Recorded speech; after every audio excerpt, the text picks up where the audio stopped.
చాలా రోజులుగా నిరీక్షించిన ఈ సమయం, చాలా రోజులుగా మీ మధ్యకు రావాలి అని, దేవుని మాటలు పంచుకోవాలి అని ఎంతగానో ఆశపడిన నాకు ఈనాటితో మరి నాకున్న చిన్ని కోరిక నెరవేరటం ఎంతో ఆనందంగా ఉంది.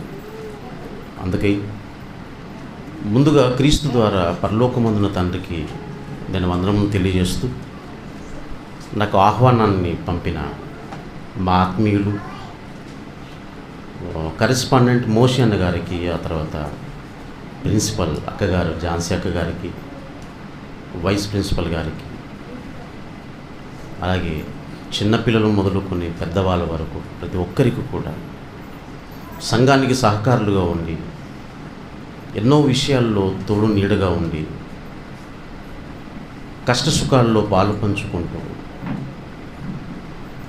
ఇంతవరకు ప్రయాణించిన ప్రతి ఒక్కరికి కూడా ప్రభు అయిన క్రీస్తు నామమున నేను అందరికీ వందనములు తెలియజేస్తున్నాను. మనం ముందుగానే చెప్పుకున్న అంశాన్ని ఈరోజు మనం మాట్లాడటానికి సిద్ధపడుతున్నాం. జాగ్రత్తగా విందాం. దేవుడు వ్రాయించిన, మన కొరకు మన మేలు కొరకు వ్రాయించిన అనేక మాటలు నేను చూస్తున్నాను, బాగా ఫాలో అవుతున్నాను. తిరుపతి సిబిటి ఈ కళాశాల ఎంతోమందిని ఆహ్వానించి వాక్యమందు మంచి అనుభవజ్ఞులైన వారిని కూడా పిలిపించి దేవుని మాటలు మీకు అందరికీ వినిపించటం, వారందరి ద్వారా ఎంతో జ్ఞానాన్ని మీరు నేర్చుకుంటున్నారు అన్న సంగతి నాకు అర్థమవుతుంది. హైందవులకు పుణ్యక్షేత్రంగా వెలిసిన ఈ పట్టణంలో క్రీస్తు కొరకు సంఘముగా కూడుకోవటం అనేది చాలా అభినందించవలసిన విషయం. ఎందుకంటే ప్రతి చోట కూడా సంఘానికి ఎన్ని ఇబ్బందులు, ఎన్ని కష్టాలు ఉంటాయి అనేది సంఘాన్ని నడిపిస్తున్న నాయకులకు, వాటిని భుజం మీద వేసుకున్న పెద్దలకు అర్థమవుతుంది. కుటుంబ భారం ఇంటి యజమానికి తెలిసినట్టు సంఘ భారం కూడా ఇది ఒక బాధ్యతగా తీసుకున్న వారికి అర్థమవుతుంది అని నేను చెప్పగలను. ఎందుకంటే లోకంలో ఎన్నో సమాజాలు, ఎన్నో సంఘాలు ఉన్నాయి. డ్వాక్రా సంఘాలు ఉన్నాయి, పురపాలక సంఘము ఉంది, ఎన్నో సంఘాలు, ఎన్నో సమాజాలు, ఆర్య సమాజం ఉంది. కానీ దేవుని సమాజం గురించి ఆ సమాజంలో ఉన్నవారికి అర్థం కానంత వరకు, తండ్రి పడే కష్టం పిల్లలకు అర్థం కానంత వరకు, ఆ తండ్రి కష్టాన్ని పిల్లలు ఏ విధంగా నిర్వీర్యం చేస్తారో, జపాన్, చైనాలో అనుకుంటాను పాఠశాలల్లో పిల్లలు అల్లరి చిల్లరగా తిరగకూడదని, చదువులో వెనకబడకూడదని, చదువును నిర్లక్ష్యం చేయకూడదని సీక్రెట్గా పిల్లల తండ్రులు పడుతున్న కష్టాన్ని వీడియో రూపంలో తీసి పాఠశాలల్లో ప్రదర్శిస్తున్నారు. అది చూసిన పిల్లలు ఎంతగానో ఏడుపు, మా నాన్న ఇంత కష్టపడుతున్నాడా నాకు తెలియకుండా, ఏదో హాయిగా తిరిగి సాయంత్రం ఇంటికి వచ్చేసరికి ఏ భారము లేకుండా కదా, ఏదో బాగా విశ్రాంతి తీసుకున్నట్టుగా పనిచేసి వస్తున్నాడని అనుకున్నాను. కానీ మమ్మల్ని పోషించడానికి మా తండ్రి ఇంత కష్టపడతాడా అని భావించిన పిల్లలు, మా నాన్న కష్టానికి తగినట్టుగా నేను చదువుకోవాలి అన్న ఆలోచన పిల్లల్లో పడాలి అని వాళ్ళ తండ్రులు పడుతున్న కష్టాన్ని వీడియో తీసి పిల్లలకు చూపించడం బాగానే ఉంది. కానీ కనిపించని తండ్రి భూమి మీద ఉన్న తన పిల్లల కొరకు ఆయన పడుతున్న కష్టాన్ని ఎవరు చూపించగలరు? ఆయన మన కొరకు వేసిన మహా గొప్ప ప్రణాళిక, ఆయన మన కొరకు ఆలోచించిన విధానాలు, మన కొరకు పడిన కష్టం, పడుతున్న కష్టం, పడబోతున్న కష్టం, ఇవన్నీ ఎవరు చెప్పగలరు? కాబట్టి భూమి మీద ఎన్నో సమాజాల లాంటిది కాదు ఈ సమాజం, ఈ సంఘం. దేవుడు ఆదిలోని ప్రకృతిని కలిగించిన తర్వాత ఆదాము హవ్వమ్మలను భూమి మీదకి తీసుకొచ్చిన తర్వాత వారిని ఆశీర్వదించిన సంగతి మనకు తెలుసు. పిల్లలు కలగకముందు ఆశీర్వదించాడు దేవుడు. పిల్లలను కనకముందు ఆదాము హవ్వలు దేవుని చేత ఆశీర్వదింపబడ్డారు. అయితే పాపము చేసిన తర్వాత పిల్లల్ని వాళ్ళు కట్టారు. ఆదిలోని హంసపాదు అన్నట్టుగా మొదట్లోనే దేవునికి విరోధమైన భావాలు మనుషుల్లో పుట్టుకొచ్చి, మనం ఆదికాండంలో ఎన్నోసార్లు చదువుకున్నట్టుగా భూలోకము దేవుని సన్నిధిని చెడిపోయి ఉండెను. ఆయన ఆలోచన వేరు, మన పరలోకమందున్న తండ్రి ఆలోచనలు వేరు. భూమి మీద మనిషి ఆలోచనలు చెడగొట్టుకున్నాడు, మార్గాన్ని చెరిపేసుకున్నాడు. ఇది ఒక పరీక్ష లాంటిదే. బ్యాలెన్స్ చేయాలంటే అది వినాలా ఇది వినాలా అని వినాలి. కాబట్టి కన్న తండ్రి ఆ సంకల్పం, ఆయనకున్న ఆలోచనలు ఇవన్నీ కూడా నిజంగా మనిషి కాల రాశాడు. వాటన్నిటిని కూడా పక్కన పెట్టాడు. భూలోకమంతా చెడిపోయిన ఆ కాలంలో దేవుడు పరితపించాడు, నా కొరకు బ్రతికే ఒక సమాజం కావాలి, ఒక సంఘం కావాలి, నా ఆలోచనలు అనుసరించి నడుచుకునేవారు భూమి మీద రావాలి అనుకున్నాడు, కోరుకున్నాడు. భూమి అంతా చెడిపోతే మంచి మనసు కలిగిన వారు ఎవరైనా కనిపిస్తారేమో అని దేవుడు పరిశీలన చేస్తే ఒక ఆయన కనిపించాడు. ఆయన అబ్రహాం గారు. ఆయన మంచి మనసు కలిగిన వాడు అంటుంది నెహెమ్యా గ్రంథంలో. ఎందుకంటే ఆయన ఇతర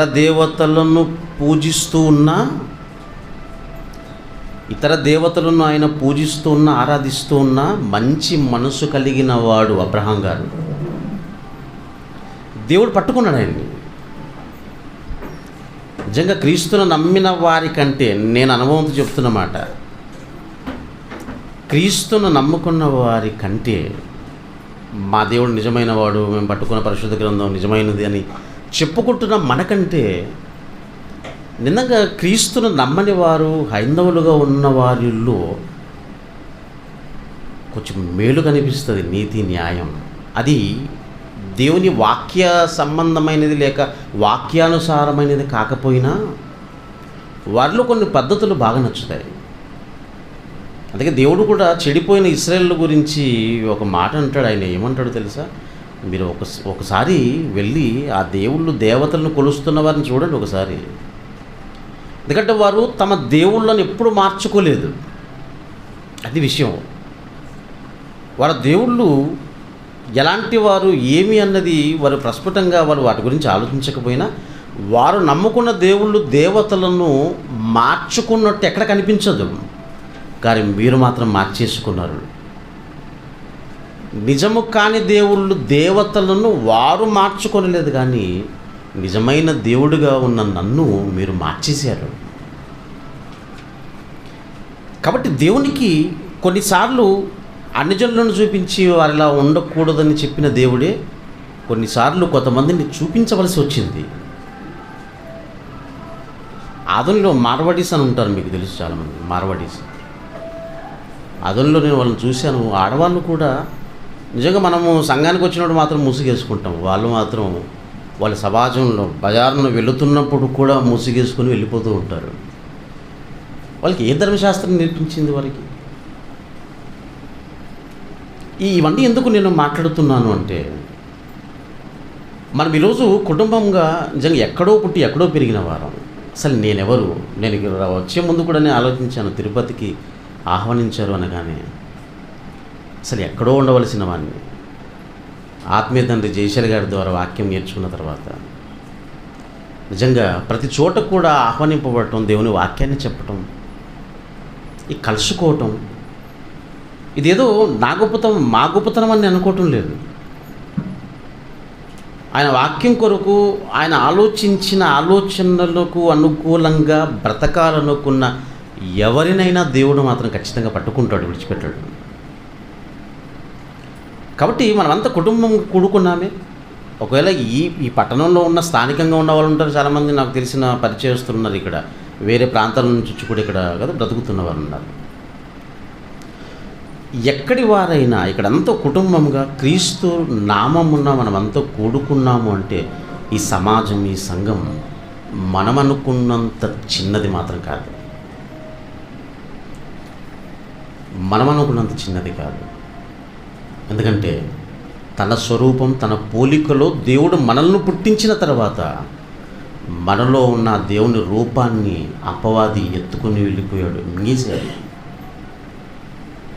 మనలో ఆ దేవుని లక్షణాలు లేకుండా, ప్రతి మనిషిలో కూడా ఆ తండ్రి లక్షణాలు లేకుండా వాడు పూర్తిగా దేవుని లక్షణాలు తీసివేసి తన లక్షణాలను ప్రతి మనిషిలో కూడా ఇంజెక్ట్ చేశాడు వాడు. అందుకే మనం ఎప్పుడో చదువుకుంటాం కదా, నిబ్బరమైన బుద్ధి గలవారే మెలకు ఉండడు, 1 పేతురు 5:8. ఎందుకు? మీ విరోధి అయిన అపవాది గర్జించి సింహం వల్లే ఎవరు మృంగుదనాన్ని వెతుకుతున్నాడు. మీరు వచనం చాలాసార్లు చదివే ఉంటారు. వాడు వెతుకుతున్నాడు అంటే మనము దేని కొరకైనా ఎప్పుడు వెతుకుతాం చెప్పండి? దేనికోసమైనా ఎప్పుడు వెతుకుతాం మనము? మనకు కనబడనప్పుడు, దొరకనప్పుడు, అంతేనా? కనబడనప్పుడు వెతుకుతాం. వాడు వెతుకుతున్నాడు అంటే వాని చేత మృంగబడని వారు ఇక ఎవరు లేరు అని అర్థం. ఇంకెవరిని మింగాలి అంటే చాలామందిని మింగేసుకుంటూ వెళ్ళిపోయాడు.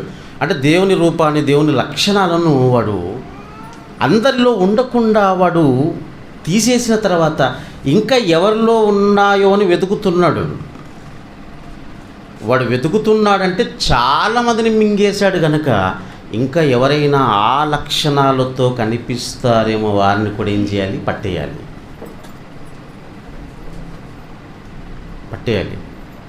అందుకే మీ విరోధి అన్నాడు అపవాదిని. మీ విరోధి. ఎవరికి విరోధి? వాడు మనకే. కానీ విచిత్రం ఏంటంటే ఎవరైతే మనకు విరోధి అని దేవుడు పరిచయం చేశాడో వానిని తండ్రిగా భావిస్తున్న ప్రపంచం ఇది. ఒకడికి పుట్టి మరొకటి పేరు చెప్పుకుంటున్న మనుషులు కదా. మనమంతా పుట్టింది తండ్రి అయిన దేవునికైతే వాడు మనల్ని ఆవహించాడు, మనలోకి వచ్చేసాడు, తిష్ట వేశాడు, తనకు పిల్లలుగా చేసుకున్నాడు. అందుకే కదా క్రీస్తు మాట్లాడతాడు, మీరు మీ తండ్రి యొక్క అపవాది సంబంధులు. మన తండ్రికేమో ఆశ, వీడికేమో దురాశ.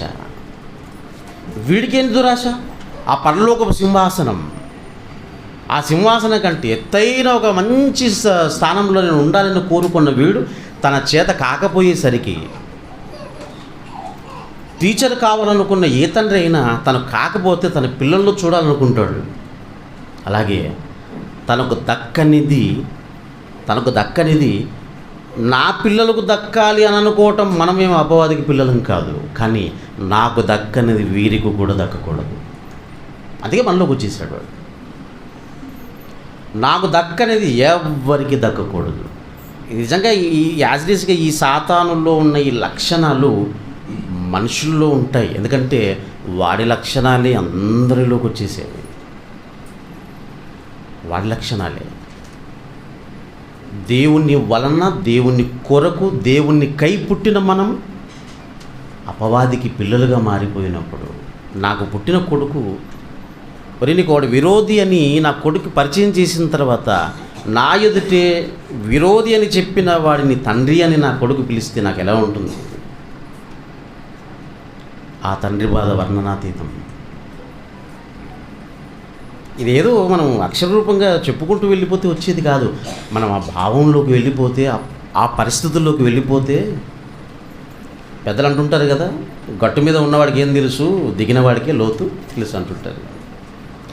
అనుభవించిన వాడికి కష్టాలు తెలుస్తాయి అనుకుంటే నిజంగా ఆ పరలోకం అన్న తండ్రికి ఏంటి, 1, 2 కష్టాలు, ఎన్ని ఇబ్బందులు. మీ విరోధి అని పరిచయం చేసిన వాడిని తండ్రిగా భావిస్తూ బ్రతుకుతున్న ఈ ప్రపంచానికి నిజంగా దేవుడు ఎంత కన్నీరు పెట్టి ఉండాలి. అందుకే వాడి హస్తాలలోకి వెళ్ళిపోయాడు మనుషులందరూ కూడా. క్రీస్తు వారు భూమి మీదకి వచ్చిన తర్వాత కూడా అదే కదా, వాడు ఏమన్నాడు? ఈ భూలోకం నాకు అప్పగించబడింది అన్నాడు. నాకు అప్పగించబడిందంటే ఎవరు అప్పగించారు? మనమే అప్పగించేశాము. ఏదంటే పరలోకానికి వెళ్ళాలి అనుకున్నాను, అపవాది అడ్డుపడ్డాడు, వెళ్ళలేకపోయాను అనుకుంటున్నారా? వాడు పరలోకం వెళ్ళనివ్వకుండా మన ప్రమేయం లేకుండా వాడి ఆటలు సాగవండి. ఎందుకంటే మనలో ఉన్న లోపాలే వాడికి బలం. ప్రతి మనిషిలో ఉన్న లోపాలే, లేక ప్రతి మనిషిలో ఉన్న కోరికలు ఉంటాయి, అవే వాడికి బలం, అపవాది బలం. నీకు బాగా డబ్బు మీద కోరిక ఉందా? నీకు డబ్బు మీద కోరిక పుట్టించాడు. నీకు బాగా డబ్బు మీద కోరిక ఉందా? అయితే నిన్ను పట్టేస్తాడు. నీకు దేని మీద వ్యామోహం ఉంది? నీకు ఏం రుచులు ఉన్నాయి? ఇవన్నీ బాగా తెలిసినవాడు. ఎందుకంటే లోకంలో అందరిని ముంచేశాడు కదా వాడు. లోకంలో అందరిని కూడా మోసగించినవాడు. ఎవరెవరి ఇష్టాలలో వారిని బంధించేసి పై ఉన్న లోకం కనబడకుండా చేసి ఆ తండ్రికి దూరం చేసి ప్రతి ఒక్కరిని కూడా తనతో పాటు శిక్షకు తీసుకుని వెళ్ళిపోవటానికి వాడు పడుతున్న కష్టాలు ఒకటా రెండా చాలా ఉన్నాయి. ఇలాంటి వాడి చేతిలో నుంచి విడిపించాలి అంటే ఇది యుద్ధాలతో సాగేది కాదు. యుద్ధాలతో వాని చేతుల్లో నుంచి మనుషులను విడిపించటం అనేది జరగదు. యుద్ధాలు చేస్తే కాదు ఇది. లేక భూమిలో దాచబడిన బంగారం అంతటిని కూడా వెలికి తీసి వాడి దగ్గర పెడితే దానికి ఒప్పుకోడు వాడు. దాచబడిన ఖనిజాలు కావచ్చు, లేక భూమి మీద ఉన్న సంపద కావచ్చు, ఇవి ఏవి కూడా అపవాది చేతిలో నుండి మనం విడిపించడానికి ఇవేవి సరిపోవు. అందుకే ఆ పరలోకమందున తండ్రి చక్కటి ప్రణాళిక వేసి తన ప్రియకుమారుడైన క్రీస్తును భూమి మీదకి పంపించాడు. ఆయన ఏం చేశాడు? ప్రకటన గ్రంథం 5వ అధ్యాయం, ప్రకటన గ్రంథం 5వ అధ్యాయము 9-10 వచనాలు. ప్రకటన గ్రంథం 5వ అధ్యాయం 9-10 వచనాల్లో, ఆ పెద్దలు నీవు ఆ గ్రంథమును తీసుకొని దాని ముద్రను విప్పుటకు నీవు యోగ్యుడవు, నీవు వధింపబడిన వాడవై నీ రక్తమిచ్చి, నీ రక్తం. తెలంగాణ సాధించడానికి నాయకులు వారి కుమారుల రక్తం చిందించలేదు. అక్కడ ఎవరి రక్తం? ఎవరో అమాయకులు చచ్చిపోయారు.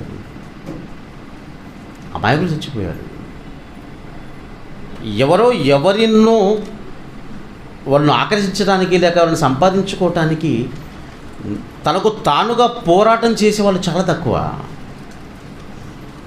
అందుకే ఎక్కడైనా ధనం ఉందనుకున్నప్పుడు చాలామంది అంటుంటారు కదా, ధనము ఆహారం అడుగుతుందండి అంటుంటారు. అంటే ఎవరినో ఒకరు బలి ఇవ్వాలి. ఎవరిని ఇస్తాడు? కొడుకుని ఇస్తాడా? ఎవడు? కొన్ని సందర్భాలు పిల్లలను కూడా బలి ఇచ్చిన సందర్భాలు ఉన్నాయి. నీ రక్తమిచ్చి అన్నాడు. నీ రక్తం ఫుట్నోట్లో ఏముంది? రక్తముతో అన్నాడు.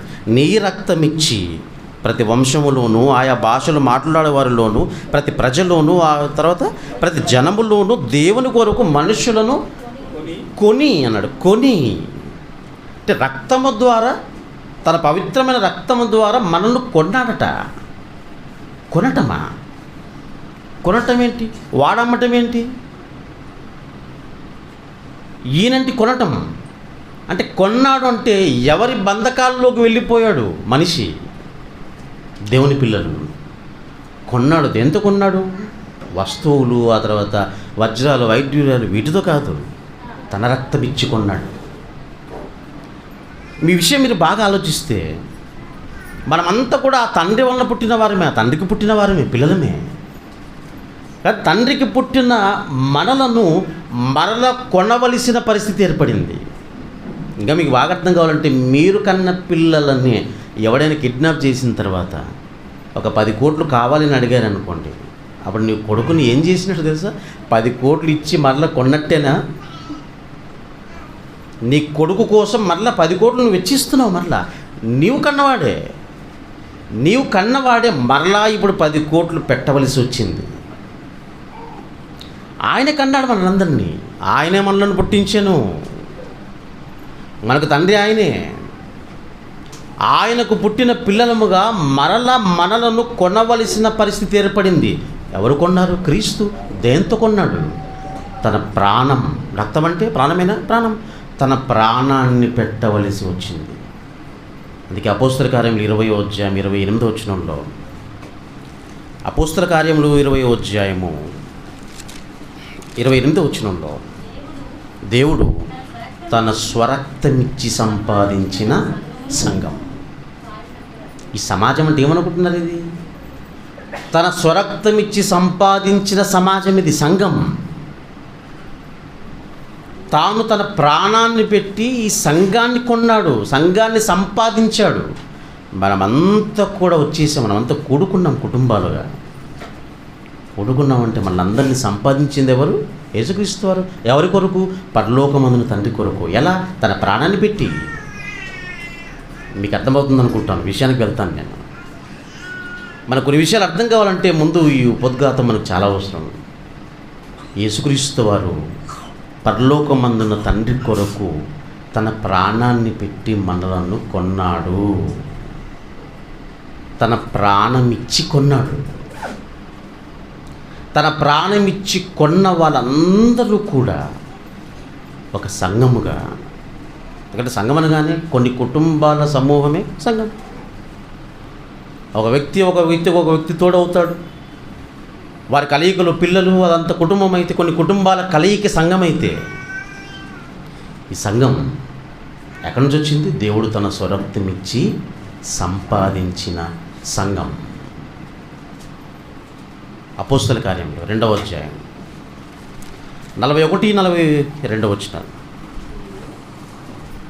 అపోస్తల కార్యములు 2వ అధ్యాయము 41-42.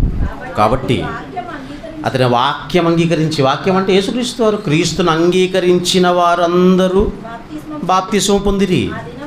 ఆ దినమందు ఇంచుమించు 3,000 మంది చేర్చబడిరి. చేర్చబడిన వారంతా కూడా కండిషన్స్ అండి, ఇవన్నీ పద్ధతులు, ఇవన్నీ సంఘంలోకి వచ్చిన తర్వాత ఎలా ఉన్నారట వాళ్ళు? వీరు ఎవరు? వారు ఆ బాప్తిస్మం పొందిన వారు, వాక్యం అంగీకరించి బాప్తిస్మం పొందిన వారు. వీరు అపోస్తలుల బోధ, సహవాసము, రొట్టె విరుచుట, ప్రార్థన చేయుట, ఎడతెగకంటే గ్యాప్ లేకుండా కదా, కంటిన్యూగా ఉన్నారు. క్రీస్తును నమ్ముకున్న వారంతా కూడా వారు సంఘంలోనికి ప్రవేశించిన వారు అనుకుంటే వీరంతా అపోస్తలుల బోధ, నిత్యం ఇవి జరుగుతుండాలి. అపోస్తలుల బోధ, సహవాసమందును, రొట్టె విరుచుట ఎందును, ప్రార్థన చేయుట ఎందును ఎడతెగక ఉన్నారు. 1వ శతాబ్దంలో సంఘం చాలా బాగుంది, చక్కగా ఉందండి. 1వ శతాబ్దంలో సంఘం నిజంగా ఒక్క ప్రసంగంతో ఎంతమంది? 3,000 మంది బాప్తిస్మమా? 3,000 మంది. 3,000 మంది బాప్తిస్మం పొంది నిత్యం అపోస్తలుల బోధలో ఉన్నారు. సహవాసాన్ని విడిచిపెట్టలేదు. ఆ తర్వాత రొట్టె విరచడం మానలేదు, ప్రార్థన చేయటం మానలేదు. ఎప్పుడు కూడా సంఘాన్ని అంటిపెట్టుకుని అందరూ ఒక్కటిగా ఉన్నారు. 1వ శతాబ్దం ఒక్కటిగా ఉన్నారు. 47వ వచనం. ఆనందముతోనూ నిష్కపటమైన హృదయముతోనూ ఆహారం పుచ్చుకొనుచుండిరి, మరియు ప్రభువు రక్షణ పొందుచున్న వారిని అనుదినము వారితో, యేసును నమ్మి బాప్తిస్మం పొందిన వారంతా చేరిపోతున్నారు. అందరూ సంఘంలోనికి వచ్చేస్తున్నారు. అనుదినము వారితో చేర్చుచుండేది. అయితే క్రీస్తును నమ్మి బాప్తిస్మం పొంది సంఘములోనికి వచ్చిన వారంతా కూడా నిజంగా 1వ శతాబ్దములో వారు ఎలా ఉన్నారో 44వ వచనాన్ని చూడండి ఒకసారి. 44వ వచనం పైన, నమ్మిన వారే కదా వీళ్ళంతా, క్రీస్తు నమ్మిన వారే, విశ్వసించిన వారందరూ ఏకముగా కూడి, అంటే ఒక్క చోట కూర్చొని కాదు. ఎవరి మనసులో ఏముందో తెలిస్తే మనం పక్కన కూర్చుంటామా? అసలు కూర్చోం. అందుకే దాన్ని మాత్రం సీక్రెట్గా పెట్టాడు, సైలెంట్లో పెట్టాడు దాన్ని. లేదు, కష్టం. ఏకముగా కూడుకున్నారంటే ఒక్క చోట కూడుకోవటం కాదు ముఖ్యం, ఒక్క చోట కాదు, ఒక్క చోట కూడుకున్న మనందరి మనసులు ఒక్కటిగా ఉండాలి. అది ప్రాముఖ్యం. మనం ధరించుకున్న దేహాలని అయితే ఈడ్చుకొచ్చేసాము ఇక్కడి వరకు. ఎందుకంటే కొంతమంది ఒకవేళ వెళ్ళకపోతే ఏమనుకుంటారు, రాకపోతే ఏమనుకుంటారు, అంతేనా? కొన్ని సంఘాలు అన్నింటిలో ఉండేవే చెప్తున్నాను నేను. ప్రత్యేకంగా నేను మీ గురించి మాత్రం మాట్లాడటం లేదు. ఎందుకంటే నేను 2 సంఘాలు నడుపుతున్నాను కనుక, ఎన్నో ప్రాంతాలకు కూడా తిరిగిన వాడిని కనుక వాటన్ని అనుభవంతో మాట్లాడుతున్నాను, చిన్న అనుభవంతో. ఆత్మీయ తండ్రి గారి చేత వాక్యాన్ని నేర్చుకున్నాం మనం. కేవలం వాక్యం ప్రకటించేవారుగా మాత్రమే కాదు కదా చెప్పారు. ఇప్పుడు అన్నీ కూడా ఆలోచిస్తున్నారు, అప్డేట్ కావాలి. అన్ని విషయాలు కూడా మనకు అర్థమైతే, సమాజంలో ఏం జరుగుతుందో అర్థమైతే, దేవుని సమాజంలో కూడా ఎలా ఉందో మనం పసిగట్టగలం. అందుకే ఎలా ఉన్నారట వాళ్ళు? విశ్వసించిన వారందరూ ఏకముగా కూడి తమకు కలిగినదంతయు సమిష్టిగా ఉంచుకొనిది. ఇదియుగాక వారు తమ చరాస్తులు స్థిరాస్తులు అమ్మి అన్నాడు. అమ్మి అందరికీ వారి వారి అక్కర కొలది పంచిపెట్టి. ఎవరు వీళ్ళంతా? కేవలం సావాసం, రొట్టె విరుచుట, ప్రార్థన చేయుట అంటే ఇవి మాత్రమే ఉన్నారనుకున్నారు. మొదటి శతాబ్దంలో వాళ్ళంతా ఏం చేశారట? ఎందుకంటే స్కూల్ యూనిఫామ్ మనకు తెలుసు కదా, మనం అంతా బడిలోంచి వచ్చిన వారమే. యూనిఫామ్ ఎందుకు వేస్తారు? యూనిఫామ్ అక్కడ ఉన్నవాడు ఉంటాడు, లేనివాడు ఉంటాడు. కాబట్టి యూనిఫామ్ లేకపోతే ఉన్నవాడు మంచి బట్టలతో వస్తాడు, లేనివాడు చినిగిపోయిన వాటితో వస్తాడు. అప్పుడు ఉన్నవాడు వేసుకొచ్చిన ఆ బట్టలను చూసి లేనివాడు పాపం చాలా కదా బాధపడిపోతాడు. అందుకే వీరి మనసుల్లో ఆ భేదాలు ఉండకుండా వారందరికీ యూనిఫామ్ ఒకే వస్త్రాలతో రావాలి. అప్పుడు పిల్లల మనసుల్లో విభేదాలు అనేవి ఉండవు. సంఘంలోనికి వచ్చిన తర్వాత క్రీస్తు నమ్మిన తర్వాత, ఎందుకంటే అన్నిటి సమాజం సంఘం లాంటిది కాదు కదా ఇది. తన రక్తం ఇచ్చి కొన్న సంఘం ఇది, తన రక్తం ఇచ్చి కొన్న సమాజం. ముందుగా ఏం చేశారట వాళ్ళు? ఎందుకంటే ఇవి మనం జీర్ణించుకోలేమండి, మనం చాలా కష్టం. అందరూ కూడా తమకున్న చరాస్తులన్నీ కూడా మన ఎలక్షన్కు ముందు మన నాయకులు చిట్టా విప్పినట్టు మొత్తం అందరు సంఘంలో బయటపెట్టి, నీతో 50 లక్షలు, 20 లక్షలు, 30 లక్షలు మొత్తం కూడేసిన తర్వాత 10 కోట్లు అయిందనుకోండి, అప్పుడు ఏం చేయాలి? మొత్తం అందరికీ సమానంగా పనిచేయాలి. ఎందుకు ఆ విధంగా వాళ్ళు చేశారు తెలుసా? ఉన్నవాడు లేనివాడన్న భేదాలు వస్తే, లేనివాడు లేకుండా పోయి వాడు ఏదైనా అవసరత పడినప్పుడు ఆరాధనకు రాకపోయినా, సహవాసానికి రాకపోయినా, ఉన్నవాడు మాత్రం అన్నీ ఉన్నవాడు కనుక చక్కగా అన్నీ సంపాదించుకుంటాడు, బాగా తింటాడు, వస్తాడు. లేనివాడు లేనట్టుగానే ఉంటాడు కనుక ఈ విభేదాలు రాకుండా, ఎందుకంటే వాళ్ళు విశ్వాసం సంఘానికి దూరం కాకుండా ఉండటం కోసం మనమందరం త్యాగం చేయాలని మాట్లాడుకున్నారండి వాళ్ళంతా. మరలా పక్కనే 4వ అధ్యాయము 32వ వచనం, విశ్వసించిన వారందరూ ఏక హృదయము ఏకాత్మ గలవారై ఉండిరి. ఇది చాలా ప్రాముఖ్యం. ఏక హృదయం అంటే ఏక మనస్సు, ఏకాత్మ గలవారై ఉండిరి. ఎవడును తనకు కలిగిన వాటిల్లో ఏదియు తనది అని అనుకోలేదట. మనం ఒక ఇంట్లోంచి ఒక గ్లాస్ పోయిందండి పక్కకి, అది ఏ రోజు వస్తుందని చూస్తాం మనం. మన ఇంట్లో వస్తువులు మాత్రం ఆడవాళ్ళకి చాలా జ్ఞాపకం ఉంటాయండి. ప్లేట్లు, గరిటెలు, స్పూన్లు అన్నీ మొత్తం టోటల్ మనకి అంత ఉండదు, మగవాళ్ళకి అంత ఉండదు, కానీ ఆడవాళ్ళకి మాత్రం అన్నీ జ్ఞాపకం ఉంటాయి. ఏదైనా కారం బదులు ఇచ్చారు, నూనె కారం, అది ఏ గ్లాసులో పెడతారో మరి అదే గ్లాసులో తెచ్చివ్వాలి. మళ్ళా గ్లాస్ మారినా ఒప్పుకోరు. అంటే ఏది మిస్ అయినా కష్టమే కదా. ఏది మిస్ అయినా అన్నీ మన కళ్ళ ముందు ఉండాలి. ఆ వంటగదులు ఏవో ఉన్నాయి అన్నీ ఉండాలి. ఏది కనపడకపోయినా కష్టం. ఒకవేళ పక్కింట్లో అది ఎవరు? మన సంఘములో మనతో పాటు దేవుణ్ణి ఆరాధించడానికి వచ్చిన కుటుంబాల్లోనే ఒకవేళ నీ గ్లాస్ కనిపించింది అనుకోండి, విడిచిపెడతావా? అది నాది అంటావా? మొదటి శతాబ్దంలో ఏది నాది అనుకోలేదట వారు. ఏక మనసు అని ఎందుకు అన్నాడు? అందరూ ఇదే మనసుతో ఉన్నారనుకోండి, అస్సలు గొడవలు ఉండవు. ఎందుకంటే నీ వస్తువు అందరికి వెళ్ళినా ఆమె ఏం చేస్తుంది? ఏక మనసు కాబట్టి తెచ్చి ఇచ్చేస్తుందా? ఏ గొడవ లేదు. ఆ మనసు లేదనుకోండి, కొంతమంది ఉంటారు, కొంతమంది మా ప్రాంతంలో చెప్తున్నాను, ఏదైనా దొరికిందంటే దాచిపెట్టడమే. అంతే కదా. ఇంట్లో మనకు అన్నీ ఉంటాయి, వాడుకోవడానికి అన్నీ ఉంటాయి. మరలా 3-4 కాపురాలు పెట్టే వస్తువులన్నీ కూడా కట్టి పైన పెట్టింటాం. మళ్ళీ పండుగ వచ్చినప్పుడు తీయటం, దుమ్ము దులపటం, వాటిని బాగా కడగటం, కడిగి అవి అరిగిపోవాలి తప్ప, అవును ఉన్నాయి కదా ఎక్స్ట్రా అని చెప్పి ఎవరికైనా ఇస్తారు. లేని వాళ్ళమ్మ ఎవరన్నా బిందె కావాలి మీకు అని ఇస్తారా? ఎవరు? మనం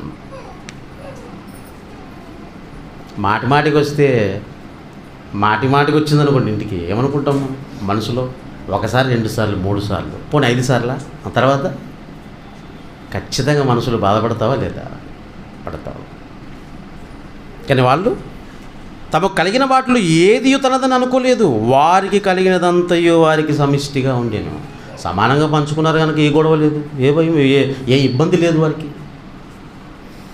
చూసారు ఎంత మంచి వాతావరణం ఉంది మొదటి శతాబ్దంలో సంఘంలో. ఎందుకంటే క్రీస్తు కొన్న సంఘం కదా, దేవుని కొరకు తన ప్రాణాన్ని ఇచ్చి కొన్న సంఘం ఇది. అంత చక్కగా ఉంది వాతావరణం. అందరూ సమానంగా పంచారంటే ఎంత మంచి మనసు. ఇక సమానంగా ఉన్నప్పుడు ఎవరు కూడా ఎవరిని చూసి నువ్వు ఎక్కడ కొన్నావు, నీదెంత ఉంది, నాదెంత ఉంది అని మాట్లాడుకోవాల్సిన అవసరం లేదు. ఎందుకంటే మాకు తెలుసు అందరికి సమానంగా మనం పని చేసుకున్నాం,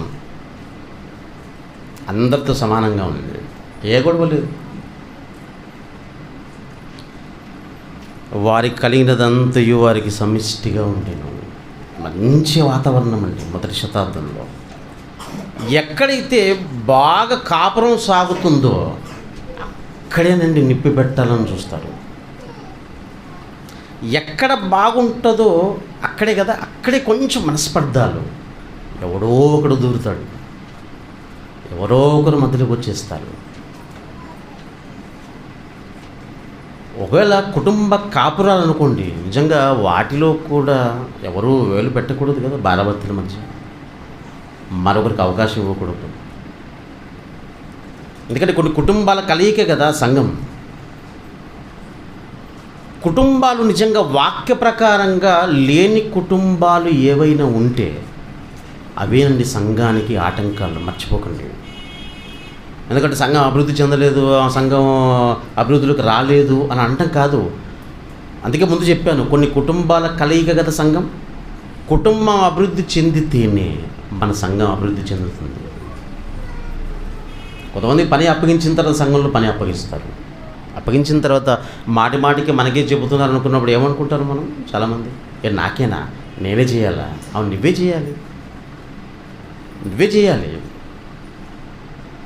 ఎందుకంటే మనం చేసే మంచి పని వలన మరొక కుటుంబం వారికి మనం ఆదర్శంగా ఉండి మనం చేసే మంచి పనికి వారు ముగ్ధులైపోయి మాలా క్రీస్తు కొరకు దేవుని పని చేయడానికి ముందుకు రావాలి అని కోరుకోవాలి. ఎందుకంటే మన మంచి ప్రవర్తనతోనే మరొక కుటుంబాన్ని తీసుకొని రాగలమంట. మనం మంచి వాతావరణం ఉంది కదా, మంచి వాతావరణం, చక్కటి వాతావరణం, అంత సమిష్టిగా ఉంది. అందరూ పంచుకున్నారు. బాగా రొట్టె విరుచుట, సహవాసము, ఆ తర్వాత అపోస్తలుల బోధ, ప్రార్థన చేయుట, ఇవన్నీ బాగా జరుగుతున్నాయి. ఇదేదో సంఘం ఇప్పుడు ఏర్పడింది, క్రీస్తు కొన్న తర్వాత ఏర్పడింది సంఘం, క్రీస్తు సంఘం.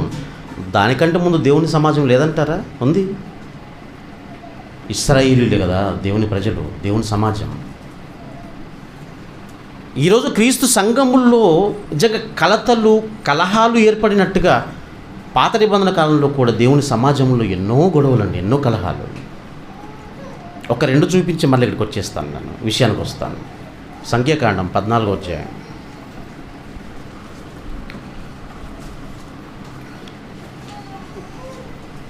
పదమూడవ అధ్యాయం చూద్దాము మొదటిగా. సంఖ్యాకాండం 13వ అధ్యాయము 1వ వచనం.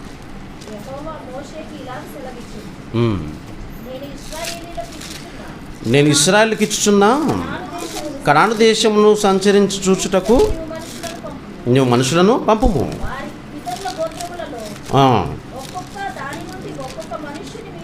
12 గోత్రాలు, ఒక్కొక్క గోత్రం నుంచి ఒక్కొక్కరిని పంపమన్నాడు. ఇది ఎవరి నాయకత్వం? ఇది మోషే నాయకత్వమేనా? మోషే నాయకత్వం. కనాను వేగు చూడటానికి వెళ్ళారు. ఒక్కొక్క గోత్రానికి ఒక్కొక్కరు వెళ్ళారు.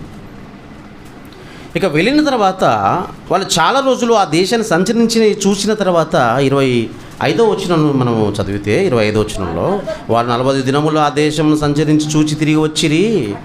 అట్లు వారు వెళ్ళి పారాను అరణ్యమందలి కాదేశులో ఉన్న మోషే అహరోనుల యొద్దకు ఇశ్రాయేలు సర్వసమాజం వద్దకు వచ్చి వారికి ఆ సర్వసమాజమును సమాచారం తెలియజెప్పి ఆ దేశపు పండ్లను వరకు చూపించిరి. వారు అతనికి తెలియపరిచినదేమనగా, నీవు మమ్మను పంపిన దేశము వెళ్ళితిమి, అది పాలు తేనెలు ప్రవహించు దేశమే, దాని పనులు ఇవే.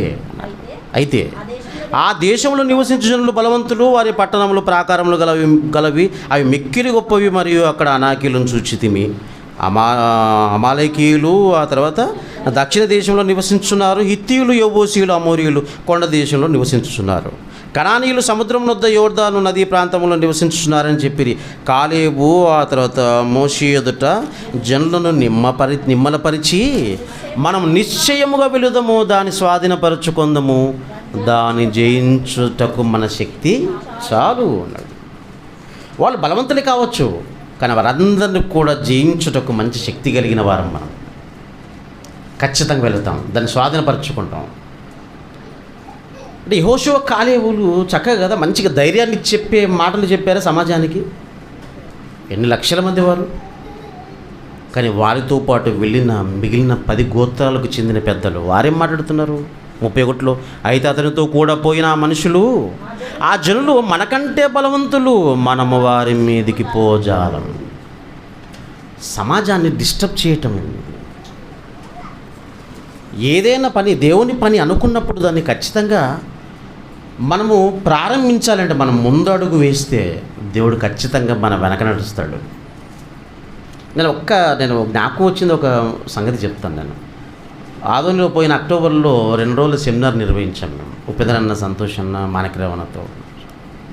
ఇప్పుడు కట్టెలు కావాలి మరి ఎలా అని ఆలోచించినప్పుడు ముళ్ళ కట్టెలు ఉన్నాయి కదా, ముళ్ళ కట్టెలు, వాటిని నరికాం బాగా. ఒక ట్రాక్టర్ కట్టెలు నరికిన తర్వాత వాటన్నిటిని స్టోర్ చేస్తే కానీ ఒక నెల రోజులకే పూర్తిగా అవన్నీ ఆ పుచ్చు పట్టిపోయి బూడిదగా మారుతున్నాయి, అంత పొడి పొడిగా మారిపోతున్నాయి. ఇంకా సెమినార్ జరగడానికి 5-6 నెలలు ఉంది. కాబట్టి ఈ కట్టెలు పనికిరావు అని డిసైడ్ చేసుకున్నాం మనం. ఎలా మరి కావాలి కదా, ఇప్పుడు కట్టెలు కావాలి, ముందే మేము సిద్ధపరచుకోవాలనుకున్నప్పుడు కొంతమంది వేప కట్టెలు అయితే బాగుంటాయి, పుచ్చుపట్టవి, మంట కూడా బాగా వస్తుంది, ఫ్లేమ్ గ్యాస్ మాదిరి బాగా మండుతాయి అవి అన్నప్పుడు మరి ఎలా చేయాలి? ఎవరిస్తారు వేపకట్టలు? ఎవరిస్తారు? మన ఇంటి ముందు ఒకవేళ మొలిచినవి అయితే మనం నరుక్కుంటాం, ప్రాబ్లం లేదు. వేరే వాళ్ళు ఎవరిస్తారు? ఇవ్వాలంటే డబ్బు, ఎందుకంటే హైందవులు దాని మీద ఎక్కువ ఇష్టం కదా, తొందరగా ఇవ్వరు దాన్ని. నిజంగా మేము అనుకుంటున్నాం, ప్రార్థన, తండ్రి కావాలి మాకు, మళ్ళీ సెమినార్ కట్టెలు కావాలి. మీరు నిజంగా అది చాలా, నేను ఆలోచించినప్పుడల్లా చాలా ఆనందం వేస్తుంది. మేము అనుకుంటూనే ఉన్నాం, పెద్ద గాలివాన వచ్చి పెద్ద వేప చెట్టు పడిపోయింది చేనులో. అది కూడా మా సరౌండింగ్లోనే, మేమున్న దగ్గరే. ఎక్కడో పడిపోతే మేము కూడా అది కదా కనిపెట్టేవాళ్ళం కాదు. దాదాపు 3-4 సెమినార్లు జరిపేంత కట్టెలు ఉన్నాయి మా దగ్గర. అంటే ఇది ఎందుకు చెప్తున్నానంటే, దేవుని కొరకు కష్టపడటం అనేది కొంచెం మనం ఆలోచించి ముందుకు వెళితే దేవుడు చూస్తూ ఊరుకుండేవాడు కాదు. ఖచ్చితంగా మనకు సాయం చేస్తాడండి ఆయన. ప్రకృతి ఆయన చేతిలో ఉన్నప్పుడు సాయం చేయడం. సమాజాన్ని డిస్టర్బ్ చేసే మాటలు ఉంటాయి, అవి కొద్ది కష్టం. ఏదైనా చేద్దాం అనుకున్నప్పుడు ఎందుకులే అని అన్నారు అనుకోండి, ఒకరు అయిపోయింది. 10 మందిలో 10 మంది ఒక పట్టు మీద ఉండి ఈ పని చేద్దాం ఖచ్చితంగా, అది 100 6 100 ఖచ్చితంగా చేద్దాం, ఎంత కష్టమైనా మనం నిలబడదాం అని అనుకున్నారనుకోండి, నిజంగా అందరూ ఆనందంగా ముందుకు వచ్చేస్తారండి, చేసేస్తారు వాటిని. కానీ అందులో ఏ ఇద్దరైనా కొద్దిగా వ్యతిరేకించారనుకోండి, కుంటుపడిపోతుంది. నిజంగా దేవుడు తీసుకుని వెళతానన్న కనాను ప్రాంతానికి వీరందరూ ప్రయాణమే వెళుతున్న ఈ క్రమంలో నిజంగా ఇద్దరు మాత్రం మంచి సమాచారం తెస్తే, చెడ్డ సమాచారం ఎంతమంది? 10 మంది. మంచి కొంతమంది అండి చెప్తారు. మొత్తం సమాజం అంతా ఏడుపులు. మరలా తిరిగి వెళ్ళిపోదాం పని ఐగుప్తుకి, ఎందుకంటే 430 సంవత్సరాలు బానిసలుగా ఉన్నారు. అక్కడంతా తిని కదా బానిసలుగా ఉండి బాగా అలవాటు పడ్డారు కదా, మరలా మనసంతా అక్కడే లాగుతుంది అందరిని వీళ్ళు. అప్పుడు మరలా వీళ్ళు అన్నారు, 14వ అధ్యాయం చూడండి, 14వ అధ్యాయం 7వ వచనంలో, ఇశ్రాయేలు సర్వ సమాజంతో మేము సంచరించి చూసిన దేశం మిక్కిలి మంచి దేశం, ఏం భయపడకండి, బాధపడకండి, ఏడవకండి, దాన్ని స్వాధీనపరచుకుంటాం మనము. యెహోవా మన యందు ఆనందించినట్లా ఈ దేశములో మనలను చేర్చి దానిని మనకిచ్చును, అది పాలు తేనెలు ప్రవహించు దేశం. మరలా వీళ్ళు నోరు తెరవలసి వచ్చింది. ఎందుకు బాధపడతారు, ఎందుకు వెళ్ళిపోతామంటారు? ఇక ఆ తర్వాత 16వ అధ్యాయంకి వచ్చేసరికి ఎవరు వీళ్ళు?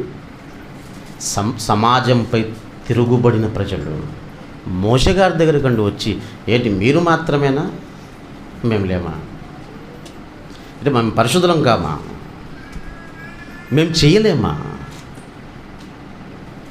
వారికి ఎలాంటి గతి పట్టిందో మనకు కళ్ళ కట్టినట్టుగా అదే 16వ అధ్యాయం మనం చదువుకుంటాం కదా. భూమి నెరవిడిచి ఏం చేసిందట, వాళ్ళందరినీ మింగేసిందట. కీర్తనలో దాని గురించి అంటాడు, వారి సంఘములో అగ్ని రగలేను అంటాడు. కీర్తన గ్రంథం 106వ అధ్యాయం 18వ వచనంలో, కీర్తన గ్రంథం 106వ అధ్యాయం 18వ వచనంలో, వారి సంఘములో అగ్ని రగలేను. వారి సంఘమా? దేవుడు ఒక సంఘాన్ని, ఒక సమాజాన్ని మోషే గారికి దేవుడు అప్పగిస్తే, సంఘము మోషే గారికి అప్పగింపబడిన తర్వాత మరలా ఏంటి మరి మీ సంఘం? వారి సంఘం. ఎవరి సంఘం? కోరాహు, దాతాను, అభిరాము, వీళ్ళందరూ ఒక సమాజంగా ఏర్పడ్డారు. అందుకే వారి సంఘములో ఏం రగిలిందట? అగ్ని రగిలేను, దాని మంట భక్తిహీనులను కాల్చివేసింది. ఎవరినో ఉద్దేశించినవి మాత్రం కాదండి.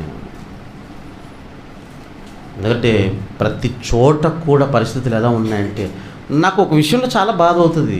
సత్యం తెలియని చోట పరిస్థితులు ఇలా ఉన్నాయంటే బాగానే ఉంటుంది, కానీ మన సంఘాల్లో ఉండి మా దగ్గర కూడా చాలా సమాజ సంఘాలలో పరిస్థితులు ఎలా మారిపోయాయంటే, నిజంగా దేవుడు రక్షణ మార్గాన్ని క్రీస్తు ద్వారా సిద్ధపరిచాడు కదా, దాన్ని అందిపుచ్చుకోలేకపోతున్నారు. ఆనందాన్ని వాళ్ళు పొందుకోలేకపోతున్నారు. సమాజం అంతా ఒక్కటిగా ఉంటేనే కదా మొదటి శతాబ్దంలో వారు చేసే పనులన్నీ కూడా విజయవంతమయ్యాయి. కానీ సంఘానికి మనం ఎలా ఉన్నాం? మన కుటుంబం ఎలా ఉంది సంఘానికి? ఈ సమాజానికి మన కుటుంబం, మనము కుటుంబ సభ్యులుగా మనం ఎంతవరకు దోహదపడుతున్నాం? ఎంతవరకు చేస్తున్నాం పని? ఎంతవరకు తోడుగా ఉన్నాం? నేను ఒక నాయకుడిగా నేను అనుభవించి చెప్తున్నానండి, చాలా కష్టమండి. మీరు 100 మందిలో ఒకరు తప్పు చేశారని ఒకటి పెద్దగా పట్టించుకోరు, కానీ మేము ప్రిన్సిపల్గా, వైస్ ప్రిన్సిపల్గా ఉన్నవారు ఏదైనా తప్పు చేశారనుకోండి, మొత్తం ఏమొచ్చేస్తుంది, మళ్ళీ లైవ్లో కనిపిస్తుంది అంతా. నాయకులుగా ఉన్నవారు ఎంత జాగ్రత్త పడతారో తెలుసా? ఒకవేళ మీ సంఘాన్ని నడిపే నాయకుడు కనుక ఏదైనా చేయకూడని పొరపాటు చేసినప్పుడు సంఘానికి అంతటికి అవమానమేనా? అవమానమే. ఎంత జాగ్రత్తగా కాపాడుకోవాలి, కుటుంబాన్ని పోషించుకోవాలి, ఆ తర్వాత పిల్లలు ఎదుగుతున్నారంటే వారిని కాపాడుకోవాలి. ఎందుకంటే వేలెత్తి చూపేది వారినే కదా. మీరు పెళ్ళిళ్ళకి వెళ్ళొచ్చు, చావులకు వెళ్ళొచ్చు, దేనికైనా వెళ్ళొచ్చు, దేనికైనా వెళ్ళే అవకాశం ఉంది, ఒక నాయకుడు తప్ప. అందుకే సంఘానికి మనవంతుగా మనం ఏమి చేయూతనిస్తున్నాం? మనం ఎలా ఉన్నాం? ఎలా మన ఆలోచనలు ఉన్నాయి సంఘం పట్ల? ఎందుకంటే ప్రతి కుటుంబము కూడా దేవుని యందు విశ్వాసం ఉంచి అభివృద్ధిలోకి వస్తేనే అండి సంఘం అభివృద్ధి చెందుతుంది. అందుకే కొత్త నిబంధనకు వస్తే మొదటి శతాబ్దంలో మనం ముందు చెప్పుకున్నట్టుగా మంచి వాతావరణం. అయితే పౌలు గారు ఒక చోట పలికిన మాటే కొంచెం మనకు ఆలోచన గురి చేస్తుంది. చూద్దాం ఒకసారి. 1 కొరింథీ 11వ అధ్యాయము 17వ వచనం. కొరింథీయులకు రాసిన మొదటి పత్రిక 11వ అధ్యాయము 17వ వచనంలో, మీకు ఆజ్ఞ ఇచ్చుచు మిమ్మల్ని మెచ్చుకొనను, మీరు కూడి వచ్చుట ఎక్కువ కీడుకే కానీ ఎక్కువ మేలు కాదు. కూడి వచ్చుట, కూడిక తెలుసు కదా మనకు. కూడిక తెలుసా? తీసివేత కూడిక తెలుసు. రూపాయికి రూపాయి జమ అవుతుంది అనుకోండి, కూడిక ఆనందమేనా? రూపాయికి రూపాయి కూడుతుందంటే ఆనందం. ఉన్నది తరిగిపోతుంది అనుకుంటే మాత్రం చాలా బాధ కదా. ఎందుకంటే ఇది కూడబెట్టుకుంటున్న వారికి చాలా బాధ. అది కూడబెట్టుకునే పనిలో ఉన్న వారికి కొంచెం తీసివేత జరిగిందనుకోండి, చాలా బాధపడిపోతారు. మళ్ళా దాన్ని లెవెల్ చేసుకోవాలంటే చాలా కష్టపడాలి. ఇప్పుడు ఇది కూడిక అన్నాడు. కూడుట అంటే వెళ్ళిపోకూడదు, కూడికలే జరగాలి, వస్తూనే ఉండాలి. ఒక్కసారి ప్రవేశించిన తర్వాత మరలా వెళ్ళిపోవటానికి ఇది ఏదో మన వలన జరిగిన గొప్ప కార్యం అనుకుంటున్నారు. ఇది నేనుగా వచ్చానని మాత్రం ఎప్పుడు అనుకోకండి. ఎందుకంటే 2వ అధ్యాయం 47వ వచనం చదువుకున్నాం కదా, రక్షణ పొందుతున్న వారిని ప్రతిదినం ఆయన వారితో చేరుస్తున్నాడు. ఎవరితో? అపోస్తలుల బోధలో ఉన్న వారితో దేవుడు చేరుస్తూ ఉన్నప్పుడు మనం వెళ్ళిపోవటమా? మనకు తగదండి. మనకు మనముగా రాలేదు కనుక మనకు మనముగా వెళ్ళిపోయే ఆ హక్కు మనకు లేదు. దేవుడు చేర్చిన తరువాత. మరి అయితే ఇక్కడేమో పౌలు గారు ఇలా మాట్లాడుతున్నాడు, మీరు కూడి వచ్చుట ఎక్కువ కీడుకేనా?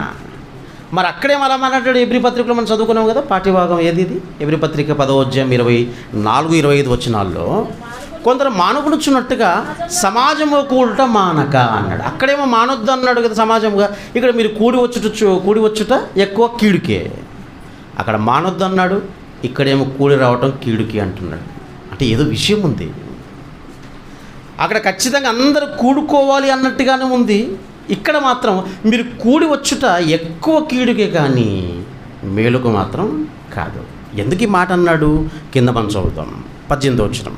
మొదటి సంగతి ఏమనగా, మీరు సంఘమందు కూడి ఉన్నప్పుడు మీలో కక్షలు కలవని వినుచున్నాము, కొంత మట్టుకు ఇది నిజమని నమ్ముచున్నాము.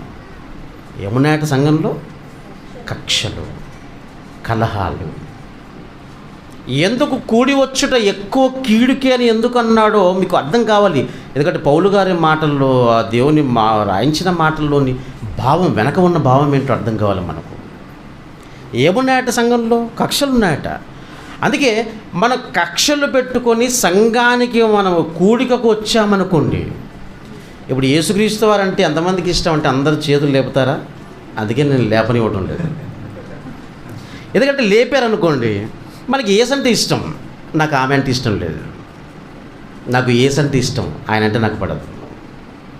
నాకు యేసు అంటే ఇష్టం, నాకు ఆ కుటుంబం అంటే నచ్చదండి అంటే యేసుక్రీస్తు అంటే ఇష్టం, యేసు అంటే ఇష్టం, కానీ వాళ్ళంటే మనకు పడదు. పడని మనమంతా, ఒకరంటే ఒకరికి పడని మనమంతా ఎవరి కోసం వచ్చింది తెలుసా? క్రీస్తు కోసమే. ఆయన అంటే చాలా ఇష్టం.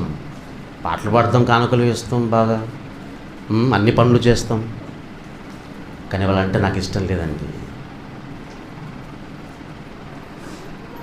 అది కాదు కదా సమాజం. ఇదనా కూడిక? సంఘం కాదు. కూడిన తర్వాత క్రీస్తు తన స్వరక్తమిచ్చి కొన్న ఈ సంఘములో కక్షలు ఉన్నాయని పౌలు గారికి తెలిసిన తర్వాత ఆయన మాట్లాడుతున్న మాట, మీరు కూడి రావటం ఎక్కువ కీడికే సోదరా, అది మేలుకు మాత్రం కాదు. క్రీస్తు అంటాడు కదా, మీరు బలిపీఠం వద్ద బలి అర్పించడానికి వెళ్ళినప్పుడు ఒకవేళ నీ సహోదరునితో ఏదైనా వివాదం ఉందని తెలిసినప్పుడు ఏం చేయమన్నాడు? ముందు అర్పణ అక్కడ పెట్టి, అది 1 కోటి కానీ 2 కోట్లు కానీ, ముందు వెళ్ళి ఏం చేయి? నీ సహోదరునితో సమాధానపడు, ఆ తర్వాత వచ్చి చెల్లిస్తావా? చెల్లించేయి. అంటే సహోదరునితో విభేదాలు ఉంచుకొని మనము ఏదైనా అర్పించాలనుకున్నా, దేవునికి ఇవ్వాలి అనుకున్నా, అవి లెక్కల్లోకి రావటవి. అవి లెక్కల్లోకి రావట. కాబట్టి క్రీస్తు అంటే ఇష్టమా నీకు? కొంతమంది ఉంటారండి, కొంతమంది యేసు అంటే ఇష్టం, యేసును బాగా నమ్ముతారు, భర్తను మాత్రం గౌరవించారు. ఎందుకంటే స్త్రీకి శిరస్సు ఎవరు? భర్తేనా? భర్తే. స్త్రీ భర్త ఇద్దరికి శిరస్సు ఎవరు? యేసుక్రీస్తు. క్రీస్తుకి శిరస్సు తండ్రి. తండ్రికి లోబడిన క్రీస్తు మన సంఘానికి శిరస్సు. నీవు నీ భర్తకు లోబడితేనే క్రీస్తుకు లోబడటం అనేది జరుగుతుంది. భర్తకు లోబడకుండా నేను క్రీస్తుకు లోబడుతున్నాను అని చెప్పటం అబద్ధం. లోబడమంటే తాగొచ్చినప్పుడు ఆమ్లెట్ ఏమంటే ఏమని కాదు. ఇక్కడ లోబడటం అంటే భర్తను భర్తగా గౌరవించు. ఎందుకంటే సంఘానికి శిరస్సు క్రీస్తు కదా. ముందు ఇక్కడ లోబడటం నువ్వు నేర్చుకుంటే మన కొరకు ప్రాణాన్ని పెట్టి కొన్న క్రీస్తును లోబడటం ఏంటో నీకు అర్థమవుతుంది. అందుకే మీరు కూడి వచ్చుట ఎక్కువ కీడుకే. ఎందుకు? మీలో కక్షలు ఉన్నాయి కనుక మీరు రావటం అనేది మీ మంచికి కాదు. మరి ఏం చేయాలి? ముందు సమాధానపడండి, ఇంత కలుసుకోండి. అప్పుడు ఎంత హాయిగా ఉంటుంది. వాక్యం చెబుతున్నప్పుడు మనకు కొంచెం ఎవరైనా తలలు ఊపటం కొద్దిగా అలవాటు కదా ఉంటారు. అది అందరూ సహజం లేండి, అలవాటు. అది మీ ఇద్దరి పడని 2 కుటుంబాలు ఉన్నాయనుకోండి, సంఘంలో 2 పడని కుటుంబాలు ఉన్నాయనుకోండి, నువ్వు తల ఊపుతుంటే ఏమనుకుంటుంది తెలుసా? పెద్ద ఊపుతో తల ఇక్కడ కానీ నేనంటే మాత్రం పడదు, నాతో మాట్లాడదు. ఊపు కొంతమంది చెప్పు ఎదగూపుతారు తెలుసా. చెప్తావు కదా, చెప్పు నువ్వు చెప్పు. చెప్పి వెళ్ళిపోయిన తర్వాత మా ఇష్టం మాది, నీ దారి నీది. ఎందుకంటే పక్కనే ఉంటాడు కదా వాడు ఎక్కడ ఉంటాడు? సాతాను శ్మశానంలో చెట్ల మీద కాదు కదా, వాడు ఎక్కడ ఉంటాడు? వాక్యం వినిన వెంటనే ఎత్తుకొని పోవాడు. విన్న తర్వాత ఎత్తుకొని పోవడానికి వాడు ఉన్నాడు. కానీ సమాజంలో ఏం జరుగుతుంది? కక్షలు. ఎవడు పుట్టించాడు? వాడే కదా. వాడికి అవకాశం ఇచ్చినందు కదా, వాడికి స్థానం ఇచ్చేసాం మనం. మనల్ని కొన్న క్రీస్తు ఏమో తలుపునొద్ద ఉన్నాడు. మనల్ని వంచడానికి, మోసగించడానికి వచ్చిన వాడికి మాత్రం మనలో స్థానం ఇచ్చేసాం. అందుకే మీలో కక్షలు కలవని కదా, మీలో కక్షలు కలవని నాకు తెలిసింది అన్నాడు. 16వ వచనం. ఎవడైనను కలహప్రియుడుగా కనబడిన ఎడల మాలోనైనను దేవుని సంఘములోనైనను ఎట్టి ఆచారము లేదని వాడు తెలుసుకొనవలెను. ఈ గొడవలు, కలహాలు, ఈ కక్షలు ఇవన్నీ కూడా బయటి సమాజం, బయటి సంఘాల్లో చాలా ఉన్నాయి సంఘాలు. ఏ సంఘాలు? మరలా అది క్రీస్తును లేక తండ్రిని ఆరాధిస్తున్న సంఘాల గురించి మాట్లాడడం లేదు నేను. లోకంలో ఉన్న సంఘాలు ఉన్నాయి, పురపాలక సంఘం ఉన్నాయి, డ్వాక్రా సంఘాలన్నీ, ఈ సంఘాలు ఆ సంఘాలు ఉన్నాయి అన్నీ. వాటిలో ఉండవలసినవి క్రీస్తు తన ప్రాణాన్ని పెట్టి కొన్న సంఘంలోకి ఎలా వచ్చాయి? చూసారా? ఇవి ఉండటం వలన, ఇవి మనలో ఉండటం వలన దేవుని వాక్యానికి వినటానికి వస్తున్న మనకు ఏమైనా మేలుందా చెప్పండి? మేలు ఉందంటారా? లేదండి. మనకు కీడని ఎందుకన్నాడు? కీడని ఎందుకన్నాడు? మళ్ళా మేలు లేదు. సరే, కీడెందుకన్నాడు? నువ్వు వింటూనే ఉన్న వాక్యాన్ని బాగానే, కానీ మనసులో పెట్టడం లేదని. మీలో ఉన్న విభేదాలకు అవి మళ్ళా పూర్తిగా అది చాలా దూరం మీకు పెరగకముందే వాటిని ఎలాగైనా కూడా మాట్లాడుకొని సరిచేసుకొని దగ్గర కావలసిన మనం ఇంకా మన మనసులు దూరం అయిపోతూ ఉంటే ఏం వింటాం? వాక్యాన్ని ఏం వింటాం? మరొక విషయం చూద్దాం. 11వ అధ్యాయము 26వ వచనం. మీరు ఈ రొట్టెను తిని ఈ పాత్రలోని త్రాగునప్పుడెల్లా ప్రభు వచ్చే వరకు ఆయన మరణమును ప్రచురించుదురు. ఎప్పుడు? రొట్టె ద్రాక్షరసం కదా తీసుకున్న తర్వాత, లేక తీసుకుంటున్న వారందరికీ కూడా దేవుడు ఇస్తున్న ఆజ్ఞ ఏంటది? ఆయన మరణమును ప్రచురించాలి. ఎందుకంటే మనం కూడి వచ్చుట అది మేలుకు జరగాలి తప్ప కీడు జరగకూడదు. మనం రావటం అనేది, మనం వస్తున్నామే ఇంతగా వెచ్చించి ఎండల్లో పడి పిల్ల పాపలతో రావటం, కూర్చోవటం, వినటం, ఇంత కష్టపడిన తర్వాత కన్ను మూసి మనం శిక్షకు వెళ్ళిపోతే అప్పుడు ఏమనుకుంటాం మనం? ఏంటిది, ప్రతి ఆదివారం వెళ్ళి అందరితో పాల్గొని వాక్యం విని కానుకలు వేశాను, పని చేశాను, ఇంతగా చేసిన తర్వాత కూడా, ఎందుకంటే దేవుడు ఆయన పర్ఫెక్ట్ అండి. ఆయన ఎందులో కూడా ఆయన సంజాయించుకోడు. ఎందుకంటే ప్రతి విషయములు కూడా చక్కగా ఆలోచన చేసి ప్రతీది కూడా పద్ధతిగా ఉండాలని కోరుకునేవాడు ఆయన. అందుకే సంఘంలోకి వస్తున్నామా, కూడి వస్తాం, మనమంతా పాటలు పాడతాం, వాక్యం వింటాం, ఆ తర్వాత రొట్టె ద్రాక్షరసంలో పాల్గొంటాం. ఇది ఎంత ప్రమాదం ఉందో చెప్పడానికి ఈ సందర్భాన్ని చెబుతున్నాను. ఎందుకంటే కూడి వచ్చుట ఎక్కువ కీడుకే కానీ మేలు కాదన్నాడు. అంటే కక్షలు ఉన్నాయి గనక మీరు వచ్చి వాక్యం విన్నా, కానుకలు వేసినా ఏమీ లాభం లేదని కదా పౌలు గారి మాటల్లో. ఇక రొట్టె ద్రాక్షరసం విషయం దగ్గరకు వస్తే కింద 27వ వచనంలో, కాబట్టి ఎవడు అయోగ్యముగా ప్రభు యొక్క రొట్టె తినును అన్నాడు. అయోగ్యముగా రొట్టె ద్రాక్షరసం ఎక్కడ? సంఘంలోనే కదా అందరూ వస్తారు. సంఘములో వారికి ఇవ్వబడుతుంది రొట్టె ద్రాక్షరసం. ఇప్పుడు తీసుకుంటున్న వారు ఒక్కసారి మనం ఎప్పుడైనా ఆలోచిస్తామా? అయోగ్యముగా తీసుకోకూడదు అన్నాడు. చూడండి 27వ వచనంలో జాగ్రత్తగా. కాబట్టి ఎవడు అయోగ్యముగా ప్రభు యొక్క రొట్టె తినును లేక ఆయన పాత్రలోనిది త్రాగును అన్నాడు, వాడు ప్రభు యొక్క శరీరమును గూర్చి రక్తమును గూర్చి అపరాధి. మన ప్రారంభం ఒక్కసారి ఆలోచన చేయండి. ఎక్కడున్నా మనం క్రీస్తు నమ్మకం ముందు మన అపరాధముల చేత, పాపముల చేత చచ్చిన వారం.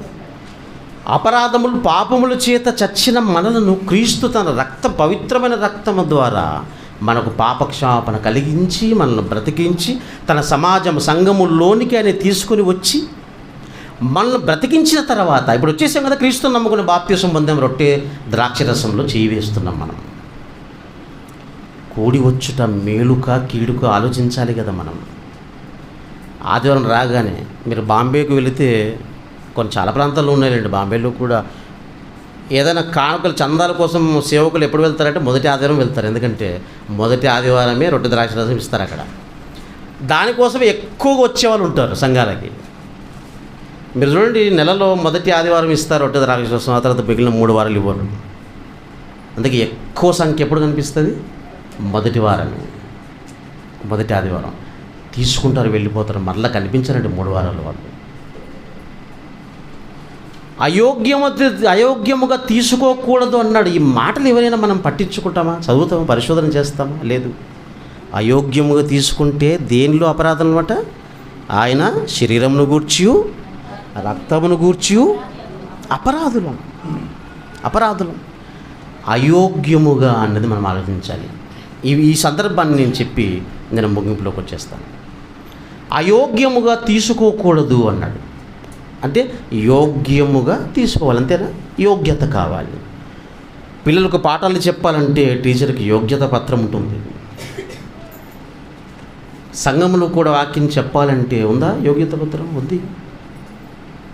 ఒక బస్సు నడపాలన్నా, రోడ్డు మీద ఒక బండి నడపాలి అన్నా దానికి లైసెన్స్ కావాలి. అర్హత ఉన్న వాళ్ళే రోడ్డుపై ఎక్కాలి.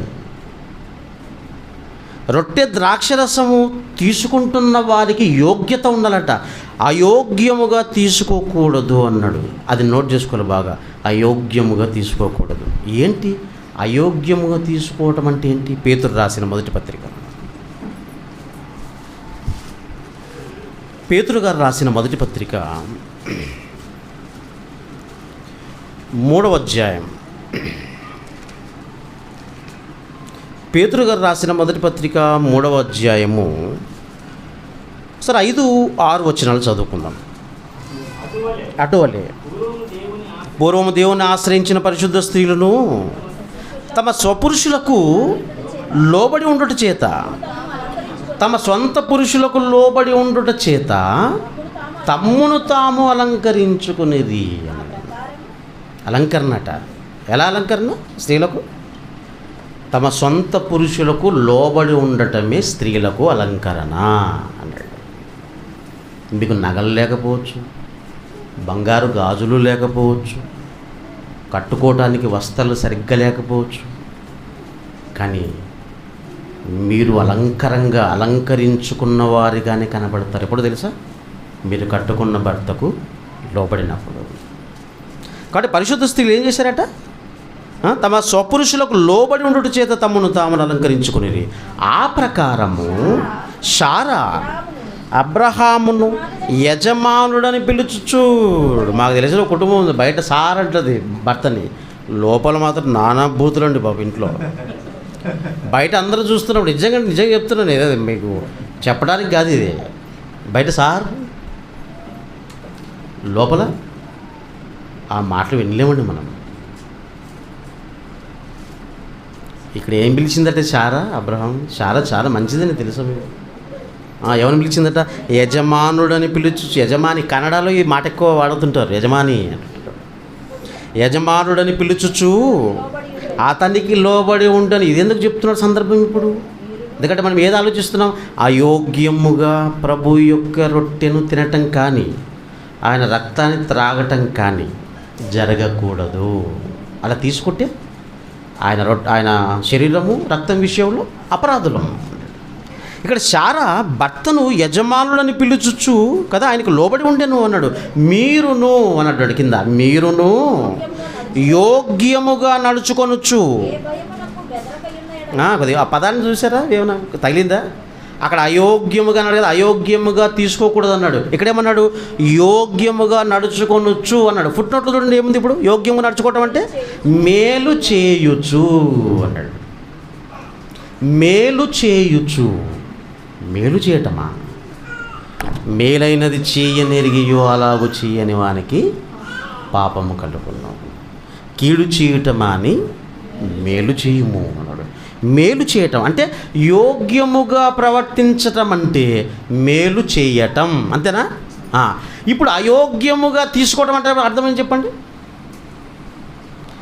యోగ్యముగా నడుచుకోవటం అంటే మేలు చేయటం అని అర్థం. అయోగ్యముగా రొట్టె ద్రాక్షరసంలో చేయి వేయటం అంటే అర్థం ఏంటి? మేలు చేయకుండా, అంతేనా? మేలు చేయకుండా రొట్టె ద్రాక్షరసంలో చెయ్యి వేయటం. అందుకే మీరు కూడి వచ్చుట చూడగా ఎక్కువ కీడికే. మనం ఏమనుకుంటున్నాం, రొట్టె ద్రాక్షరసం తీసుకోపోతే ఇక మనకు ఆదివారం అదేది ఆదివారం వస్తే మనం మటన్ తినకపోతే ఎలా ఉంటుందో, రొట్టె ద్రాక్షరసము తీసుకోకపోతే ఆదివారం లేనట్టుగానే ఉంటుంది అనుకుంటాం కదా. చాలా కొంతమంది తీసుకుంటే పని చేయాలి కనుక తీసుకోకుండా కొంతమంది తప్పించుకుంటున్నారు. అది తప్పే. ఏ పని చేయకుండా తీసుకున్నా తప్పే, పని చేయవలసి వస్తుంది అని దాన్ని తీసుకోకుండా తప్పించుకోవడం కూడా తప్పే. ఒక్క మాటలు చెప్పాలంటే మనం అంతా ఇరుక్కున్నామండి. మనం తెలుసాం. యేసుక్రీస్తు ఒక మాట అంటాడు, నేను వచ్చి వారికి బోధింపకుండిన ఎడల వారికి పాపం లేకపోను. ఎవరైనా వచ్చి చెప్పనంత వరకు, చెబితేనే తెలుస్తుంది, చెప్పనంత వరకు విషయం తెలియదు. కాబట్టి మనకు పాపం లేదు. నేను వచ్చి వారికి బోధింపకుండిన ఎడల, బోధింపకపోతే పాపం లేకపోను. అయితే ఇప్పుడైతే వారి పాపమునకు మిష లేదు. మిష అంటే సాకు. నువ్వు ఏ సాకు చెప్పి తప్పించుకుంటావు? ఇప్పుడు అన్నీ వింటున్నావు. ఇక BOUలో వచ్చిన తర్వాత ప్రతి మాట కూడా లైవ్లో వినబడతాయి, యూట్యూబ్లో వినబడతాయి, తరగతుల్లో వినిపిస్తాయి, ఆరాధనలో వినిపిస్తాయి. ఏ మాట నుండి తప్పించుకుంటున్నాం మనం చెప్పండి? కాబట్టి ఇప్పుడు అయోగ్యముగా తీసుకోవటం అంటే అర్థమైందా? ఏంటి అయోగ్యముగా తీసుకోవడం అంటే? మేలు చెయ్యకుండా రొట్టె ద్రాక్షరసములో చెయ్యి వేయటం. దీని ఏమన్నాడు? ఇలా చేస్తే ఏమన్నాడు? ఆయన శరీరము విషయం, రక్తం విషయములో అపరాధి. ముందు మన పాపముల నిమిత్తం అపరాధులం, ఇప్పుడు ఆయన శరీరం రక్తం విషయంలో అపరాధులం. అంటే మించిపోయిందా? ఏమైనా తగ్గిందా నేరం? మించిపోయిందా? ఇప్పుడు కూడి వచ్చుట మేలుగా కీడుగా చెప్పండి మీరు. కూడి రావటం మేలుగా కీడుగా? ఎక్కువ కీడుగా కనిపిస్తుంది కదా. కాబట్టి మానేద్దామా? రావాల్సిందే. ఎందుకంటే అక్కడ శారా యజమానిని లోబడిందని ఎందుకు చెప్పాడు తెలుసా? శారా భర్తను ఏమైంది? యజమానుడని ఆయన లోబడింది కదా. మరి మనకెవరు యజమాని? సంఘానికి శిరస్సు క్రీస్తు. అంటే ఆయనకు లోబడమని, మేలు చేయటం అంటే ఆయనకు లోబడమని. లోబడటం అంటే భర్త చెప్పిన దానిని భార్య ఎలా చేస్తుందో, సంఘానికి శిరస్సుగా ఉన్న లేక వరుడుగా ఉన్న క్రీస్తు చెప్పిన మాట సంఘముగా ఉన్న వధువు చేయాలి. చూద్దాం. ఆఖరిగా రావాలి, సమాజంగా కూడుకోవాలి. ఎందుకంటే ఇవన్నీ ఇక్కడికి వస్తేనే అర్థమవుతాయి, రానంత వరకు అర్థం కావు. సమాజముగా కూడుకుంటేనే కదా విషయాలు అర్థమైపోతాయి. అందుకే ఆ ఒక్క మాట నేను కొంచెం వివరణ ఇచ్చి ముగించేస్తాను. హెబ్రీ పత్రిక 10వ అధ్యాయము 24-25 వచనాలు. కొందరు మానుకొనుచున్నట్టుగా సమాజంగా కూడుట మానకండి. ఎందుకంటే ఇది ఎలాంటిది తెలుసు? ఇది వర్క్షాప్ లాంటిది. ఇది మెకానిక్ షాప్ తెలుసా మీకు? మెకానిక్ షాప్కి షోరూమ్ బండ్లు రావు. ఏమొస్తాయి? అన్ని పార్ట్లు ఇరిగిపోయినవి వస్తాయి. ఇక్కడికి వచ్చిన తర్వాత రిపేర్ చేస్తారా? రిపేర్ కావాలి. మళ్ళీ ఇక్కడికి ఎందుకు రావాలి అంటే అన్నీ లూజ్ అయిపోయి, నట్లు బోల్ట్లు అన్నీ లూజ్ అయిపోయి. కొంతమంది తిక్కగా మాట్లాడుతున్నప్పుడు అంటుంటాం కదా, ఇంకేమో స్క్రూ లూజ్ అంటుంటారు. నిజంగా లూజే. ఇక్కడ అన్నీ టైట్ చేయబడతాయి. ఇక్కడ అంతే కదా. సాధారణ ఇది స్పానర్ లాంటిది, ఇది సుత్తె లాంటిది అన్నాడు లేదా? నా మాట సుత్తి వంటిది అన్నాడు, నా మాట అగ్ని వంటిది అన్నాడు. అగ్ని సుత్తి అని ఎందుకన్నాడంటే, సుత్తితో దెబ్బ పడక ముందు అది అగ్నితో ఏమైంది? మెత్తబడాలి లోహం. ఎందుకంటే రూపాలన్నీ మారిపోయాయి మనవి. దేవుని స్వరూపములో ఉన్న మనల్ని అపవాది స్వరూపాన్ని దొంగిలించేశాడు. వాడి స్వరూపాన్ని అంతా మనకు తీసుకొచ్చేసాడు. ఇప్పుడు మరలా దేవుని రూపంలోకి మనం మార్చబడాలి అంటే మరలా దీన్ని ఏం చేయాలి? ప్లాస్టిక్ బిందెలన్నీ కూడా అన్నీ చినిగిపోయినవి, లొట్టబడినవన్నీ తీసుకుపోయి ఏం చేస్తారు? మరలా కరిగిస్తారు. దాన్ని కరిగించి హైందవులు చేస్తుంటారు కదా, గణపతి విగ్రహాలు చేస్తుంటారు. వాళ్ళు ఒక అచ్చులోకి పోస్తారు. వాళ్ళ ద్రావకాన్ని, ఒక రసాన్ని ఏం చేస్తారంటే ఒక అచ్చులోకి పోస్తారు. పోసిన తర్వాత అది ఆరిపోయిన తర్వాత ఏం చేస్తారు, అచ్చు నుంచి దాన్ని విడిస్తారు. అచ్చుకు ఏ ఆకారం అయితే ఉంటుందో, ఏ డిజైన్ అయితే ఉంటుందో దీనికి అదే డిజైన్ వస్తుందా? వస్తుంది. ఇప్పుడు వాక్యం ఇక్కడ ఎందుకు రమ్మంటున్నారు తెలుసా? ఇక్కడే ఎదగది కొలిమంట లాంటిది. ఇది వేడిని బట్టి చెప్పడం లేదు నేను, ఇది కొలిమంట లాంటిది. ఇక్కడే వేడి కావాలి, ఇక్కడే సరి చేయబడాలి, ఇక్కడే సరి చేయబడాలి. అందుకే నా మాట అగ్ని వంటిది, సుత్తి వంటిది అన్నాడు. ఆ తర్వాత సాకలవని సబ్బు వంటిది అన్నాడు మళ్ళా గ్రంథంలో. కొందరు మానకొడుచున్నట్లుగా సమాజంలో కూడటం మానకుడు ఏం చేయాలి? ఇప్పుడు వస్తున్నాం కదా, ఓకే వస్తున్నాము, ఒకరినొకడు హెచ్చరించుచు అన్నాడు.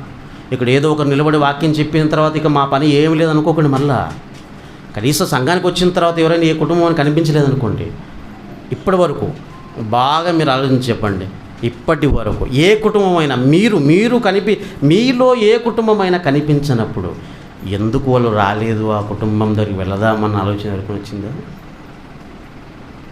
రాలేదు కదా.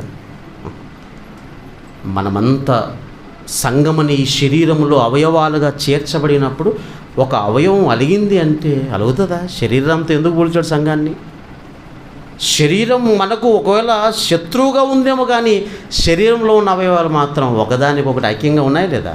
ఉన్నాయి. కాలికి ముళ్ళు గుచ్చుకుంటే కళ్ళల్లో ఎందుకు నీళ్ళు రావాలి? కడుపు ఆకలేస్తే నోరెందుకు బాదుకోవాలి? అవయవాలన్నీ ఒక్కటిగా ఉన్నాయి. అందుకే సంఘంతో పోల్చాడు. ఒక అవయవం కనిపించినప్పుడు మరొక అవయవం ఎందుకు ఆరాటపడటం లేదు?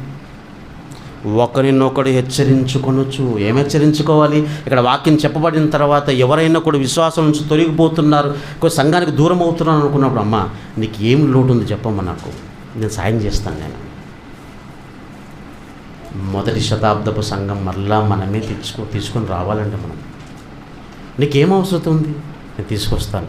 సంఘానికి రాకుండా మాత్రం మనకు నేను ఇస్తాను. అలాగని ఇస్తుంది అని ఇంక నెలల తరబడి మళ్ళీ వాళ్ళ మీద ఆధారపడకుండా మళ్ళీ ధైర్యం ఇచ్చారు నీకు కదా, కొంతకాలం ధైర్యం ఇచ్చారు, ఊరటినిచ్చారు. నీ మీద ప్రేమతో నీవు దూరం కాకూడదు సంఘానికని నేను తీసుకుని రావటానికి నీ కోసం ప్రేమ కురిపిస్తున్నారు. ఒకరినొకడు హెచ్చరించుకొనొచ్చు. ఆ దినము సమీపించటం మీరు చూచిన కొలది మరి ఎక్కువగా అలాగూ చేయొచ్చు. ఇక్కడండి ప్రేమ చూపటానికి మనకు అవకాశం ఎక్కడ దొరుకుతుందంటే ఇక్కడేనండి. ఇక్కడే ఇచ్చేస్తావు, ఇచ్చేయి. ఎవరికి ఇవ్వాలనుకుంటావు ఇచ్చేయి, ప్రేమను పంచేయి. చెప్పడం వరకు బాగానే ఉంటుందండి, చేసి చూస్తే తెలుస్తుంది అంటారా? చేయటానికి ప్రయత్నాలు చేస్తున్నాం గనకే చెప్తున్నానండి నేను. ప్రేమ చూపటానికి సరైన వేదిక అండి ఈ సమాజం, దేవుని సమాజం. ప్రేమ చూపుటకును సత్కార్యములు చేయుటకును ఒకరినొకడు పురికొల్పవలెనని, ఫుట్నోట్లు ఏమన్నాడు? రేపవలెనని అన్నాడా? పురికొల్పవలెనని ఆలోచింతము. ఇది ఆలోచన సభ. మనమంత సమాజములో దేవుని సమాజముగా కూడుకున్న తర్వాత ఏదో ప్రసంగం ఏదో వినాలి, వెళ్ళిపోవాలి, వేయాలి, పాడాలి, ఇది కాదండి. ఒకరినొకరు హెచ్చరిక చేసుకోవటానికి, ఒకరినొకరు ప్రేమ చూపుకోవటానికి, ఒకరినొకరు చల్లబడిపోయిన వారిని పురికొల్పటానికి దేనండి సరైన వేదిక. క్రీస్తునందు ప్రియమైన దేవుని వాళ్ళారా, ఆఖరికి ఒక్క మాట చెప్తున్నాను, మనం కూడి వచ్చుట ఎక్కువ మేలుకి జరగాలి తప్ప ఎక్కువ కీడుకు జరగకూడదు. మనం ఇక్కడి వరకు వచ్చి కూడా కన్ను మూసిన తర్వాత శిక్షకు వెళ్ళిపోతే ఇక్కడి వరకు రావాల్సిన అవసరం ఏముంది? అందుకే హెచ్కేల్ గ్రంథంలో ఒక మాట అంటాడు, 33వ అధ్యాయము 32వ వచనం అనుకుంటాను. హెచ్కేల్ గ్రంథం 33వ అధ్యాయము 32వ వచనం, 31 చదవండి. 31, నా జనులు రాదగిన విధముగా వారు నీ యొద్దకు వచ్చి అన్నాడు. ఎలా వస్తాం మనం? రాదగిన విధముగానే వస్తాం. వచ్చి నా జనులైనట్టుగా నీ ఎదుట కూర్చుండి. మనం దేవుని ప్రజలైనట్టుగానే కూర్చుంటాం, దేవుని ప్రజలుగానే వస్తాం, దేవుని జనులైనట్టుగానే కూర్చుంటాం. రెండు బాగానే ఉన్నాయి. దేవుని జనులుగానే వస్తాం, దేవుని ప్రజలు అయినట్టుగానే కూర్చుంటాం. ఆ తర్వాత నీ మాటలు విందురు, మరి వినరని చెప్పలేదు, వింటారు అన్నాడు. ఏమన్నాడు? మొదటిది, నా జనులు రాదగిన విధముగా వారు నీ ఎదుకు వచ్చి నా జనులైనట్టుగా నీ ఎదుట కూర్చుండి నీ మాటలు విందురు గాని అన్నాడంటే ఏదో గూని ఉందని అర్థం. కానీ వాటిని అనుసరించి ప్రవర్తింపరు. వారు నోటితో ఎంతో ప్రేమ కనపరుచుదురు కానీ వారి హృదయము లాభమును అపేక్షించుచున్నది అన్నాడు. వస్తారు, కూర్చుంటారు, వింటారు, కానీ ప్రవర్తించరు. చూసారా? అంటే ఇక్కడ వరకు వచ్చి ఇక్కడ లాస్ట్ ఏదో అప్పుడు ఇంతకుముందు 2000 అదేది నోట్లు అన్నీ కూడా బ్యాన్ చేసిన తర్వాత ఏటీఎంల ముందు నిలబడ్డారు కదా. 1 గంట వరకు నిలబడిన వాడు ఆఖరికి వచ్చిన తర్వాత వాడు వచ్చేసరికి డబ్బులు అయిపోయాయి అనుకోండి, ఏంటి పరిస్థితి? సేమ్ ఇలాగే ఉంటుందండి. అంతా వస్తారు, కూర్చుంటారు, వింటారు, కానీ దాని ప్రకారం ప్రవర్తించారు. అందుకే సామెతలు అన్నాడు, మీరు నా ఉపదేశమును మీరగోరితిరా, అయితే ఉపదేశమును వినుట మానుకో. ఏంటి ఇంత ఖచ్చితంగా, ఇంత ఖండితంగా ఎందుకు మాట్లాడుతున్నాడు? ఆయన కూడా ఒక మంచిగా చెప్తున్నాడు. ఎందుకంటే చచ్చిపోయేవాడికి రేపు మాపు ఉరి తీసేవాడికి లాకరి కదా కోరిక అడుగుతారు, బిర్యానీ పెడతారు, ఏదంటే అది పెడతారు. కాబట్టి ఎలాగో శిక్షకు వెళ్ళిపోతావు కనుక లోకాన్ని నేను అనుభవించరా. ఎందుకంటే వచ్చి నువ్వు వినకుండా దాని ప్రకారం ప్రవర్తించకుండా ఇక లోకాన్ని అనుభవించవు, ఇక్కడ దేవుని కోసం బ్రతకవు. అప్పుడు శిక్షకు వెళ్ళిపోయిన తర్వాత ఏమనుకుంటావు? ఆ కొంతకాలం లోకంలో పడి అది ఇది చేసినా బాగుండేది, అది చేయకుండా ఇక్కడ వచ్చి దేవుని కోసం బ్రతకకుండా ఏంటి మోసం. అందుకే దేవుడు మనకు ఒక అవకాశం ఇచ్చేశాడు. నీవు వచ్చిన తర్వాత విని దాని ప్రకారం ప్రవర్తించనంటావా? అయితే వద్దు, నీ పని నువ్వు చేసుకో. ఇంత ఖచ్చితంగా ఉన్నాయండి దేవుని మాటలు. ఇవన్నీ ఎందుకు చెప్పాడంటే నేను పోగొట్టుకోవటానికి కాదు, అందరూ కూడా నా పిల్లలు గనక నాకు కావాలి. అందుకే సంఘముగా క్రీస్తు తన స్వరక్తం ఇచ్చి సంపాదించిన ఈ సంఘం, కొన్న ఈ సంఘంలో మనమంతా చేరుకున్నాం కదా. అయితే చేరుకున్న మనం వచ్చిన ప్రతిసారి మనకు మేలే జరగాలి, మనకు కీడు జరగకూడదు. ఓకే, ఈ మాటలు మన హృదయంలో మనమంతా భద్రపరుచుకొని సంఘానికి మనం అభివృద్ధి పదంలో నడిపించడానికి మనమంతా తోడుగా ఉండాలని కోరుకుంటూ ముగిస్తున్నాను. మరొకసారి నాకు ఈ చక్కటి అవకాశం ఇచ్చిన తిరుపతి CBT కాలేజీ వారికి, సంఘానికి నేను మనస్ఫూర్తిగా వందనం తెలియజేస్తున్నాను. మోషి అన్న గారికి, ఝాన్సీ అక్క గారికి, వారి కుటుంబానికి, అలాగే యవనస్తులు, స్త్రీలు, పెద్దలు ప్రతి ఒక్కరికి కూడా, నా కుటుంబం అందరికీ మీకు మనస్ఫూర్తిగా వందనం తెలియజేస్తూ ముగిస్తున్నాను. Thank you.